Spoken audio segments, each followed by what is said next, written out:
Shalom saudara-saudara yang dikasihi oleh Tuhan. Firman Tuhan mengajarkan kepada kita bersukacitalah dalam pengharapan, bersabarlah dalam kesesakan, dan bertekunlah dalam doa. Salam jumpa dalam program Tuhan adalah Gembalaku. Orang Kristen dan penderitaan. Saudara, bagaimanakah kita sebagai orang Kristen memandang penderitaan dalam kehidupan kita? Ada orang mengajarkan bahwa menjadi orang Kristen maka kita diluputkan dari penderitaan. Mereka yang mengajarkan seperti itu tidak begitu mau mengajarkan teologi salib dan mengatakan bahwa masakan orang Kristen terus hanya berteologi salib. Saudara, tetapi Tuhan Yesus mengajarkan kepada kita, jikalau kamu hendak mengikut aku, kamu harus menyangkal diri dan memikul salib setiap hari dan mengikut aku. Apakah dengan demikian orang Kristen itu mencari-cari penderitaan? Apakah orang Kristen disuruh untuk suka dengan penderitaan? Saya percaya tidak demikian maksud Tuhan. Memikul salib artinya rela membayar harga. Saudara, bukankah di dalam segala hal seseorang itu harus sedia membayar harga?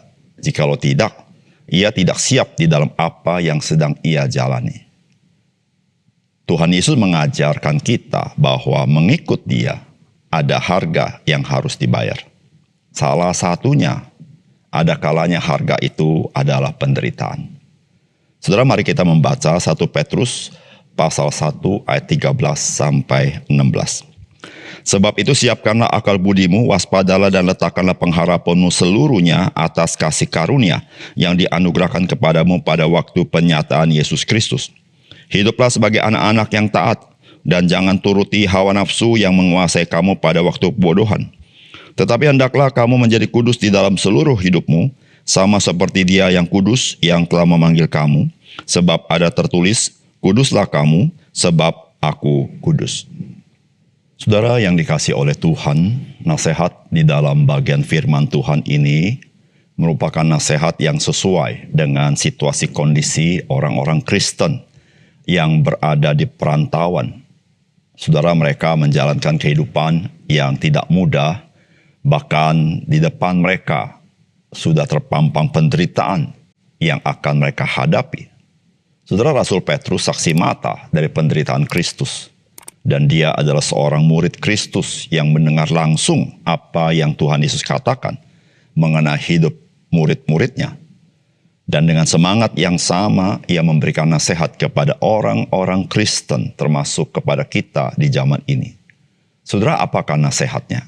Yang pertama, dalam menghadapi penderitaan, maka sebagai orang percaya kita harus senantiasa menyiapkan diri, menguasai diri, dan meletakkan seluruh pengharapan kita di bawah kasih karunia Tuhan.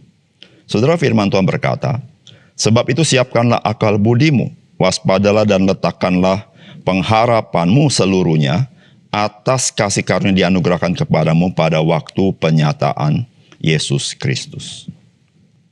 Saudara, firman Tuhan hari ini menyadarkan kita bagaimana kita menghadapi situasi sulit, bahkan sampai kepada penderitaan.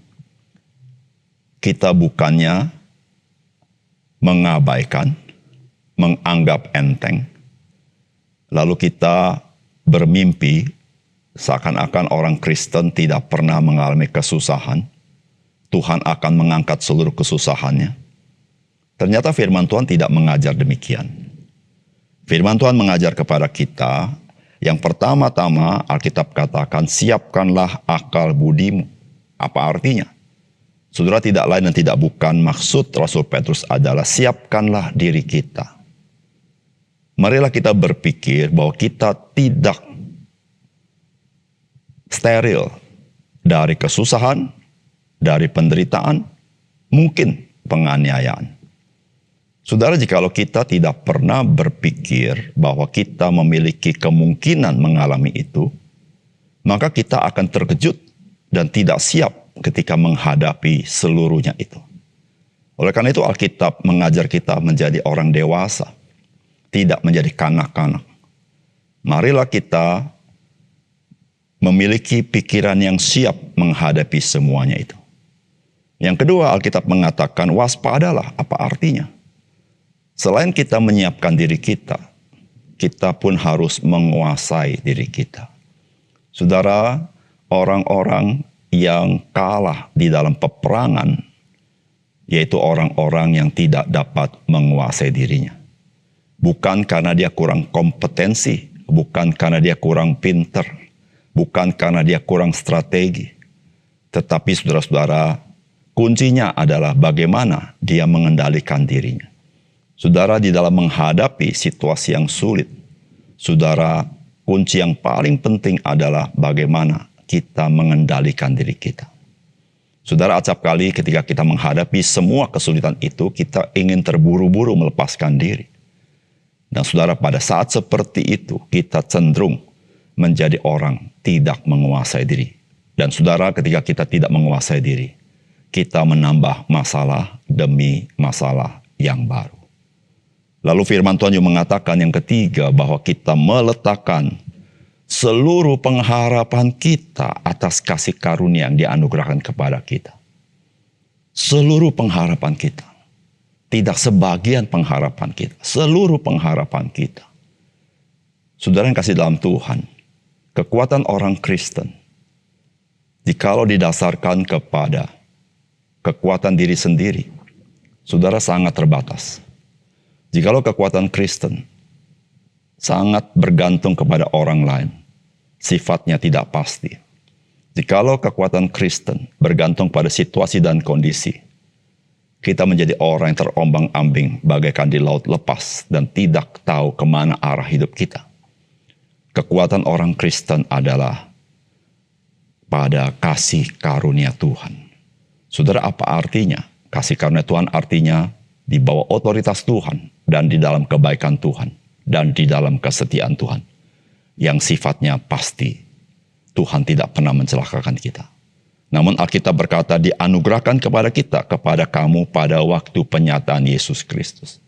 Saudara, anugerah yang sempurna itu kita melihat dalam kemuliaan ketika Tuhan datang kedua kali.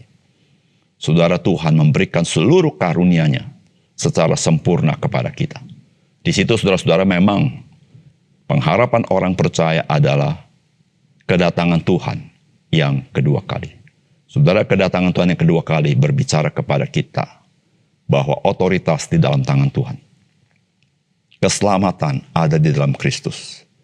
Dan kasih karunia demi kasih karunia dilimpahkan kepada orang-orang percaya. Saudara, itulah kekuatan dari zaman ke zaman orang-orang percaya yang mengalami penganiayaan, penderitaan. Bahkan mereka harus menjadi martir. Saudara, mereka berharap bukan pada di dunia ini, tapi mereka berharap pada kedatangan Tuhan. Saudara, biarlah kita orang Kristen, kita punya pengharapan bukan kepada apa yang di dunia ini, tetapi kepada kedatangan Tuhan yang kedua kali. Yang kedua, saudara, dalam menghadapi penderitaan, berlakulah sebagai anak-anak Tuhan yang taat, yang menjaga kehidupan dan seluruh perilaku kita di dalam kekudusan. Sebab kita ini dipanggil oleh Tuhan yang Maha Kudus. Saudara, firman Tuhan berkata, hiduplah sebagai anak-anak yang taat. Dan jangan turuti hawa nafsu yang menguasai kamu pada waktu kebodohan. Tetapi hendaklah kamu menjadi kudus di dalam seluruh hidupmu, sama seperti Dia yang kudus yang telah memanggil kamu. Sebab ada tertulis, kuduslah kamu, sebab aku kudus. Saudara, kita diselamatkan dengan satu tujuan yang tertinggi adalah supaya kita menjadi serupa dengan Dia. Saudara, menjadi serupa dengan Dia itu merupakan privilege dan kehormatan.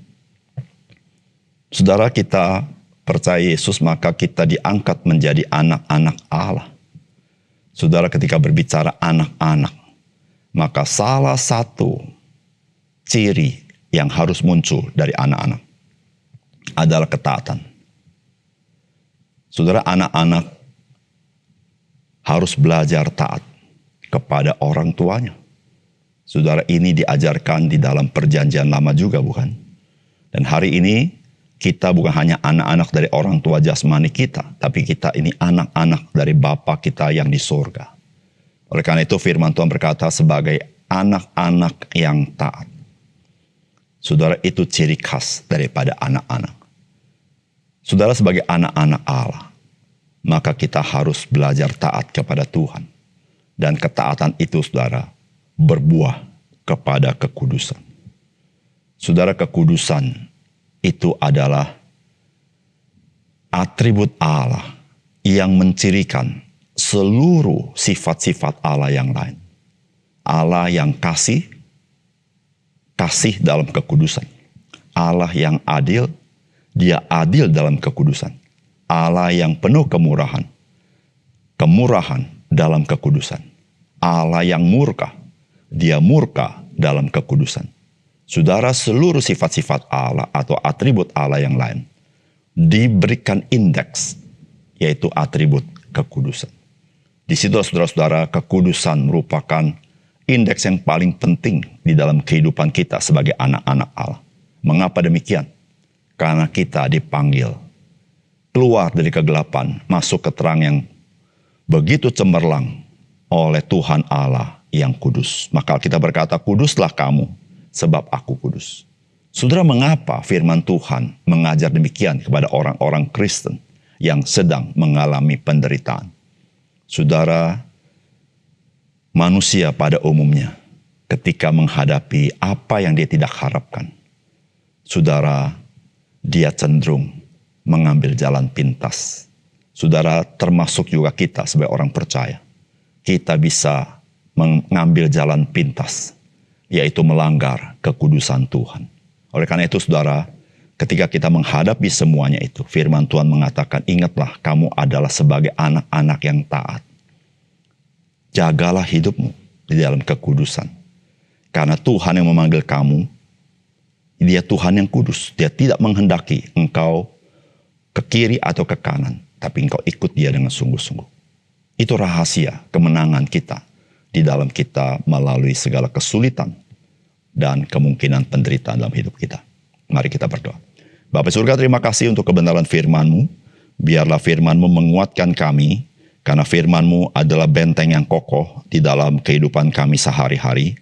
Bahkan ketika kami menghadapi apa yang tidak kami harapkan, yang seringkali kami terjerembab, gagal, karena kami mengikuti apa yang diajarkan oleh dunia ini.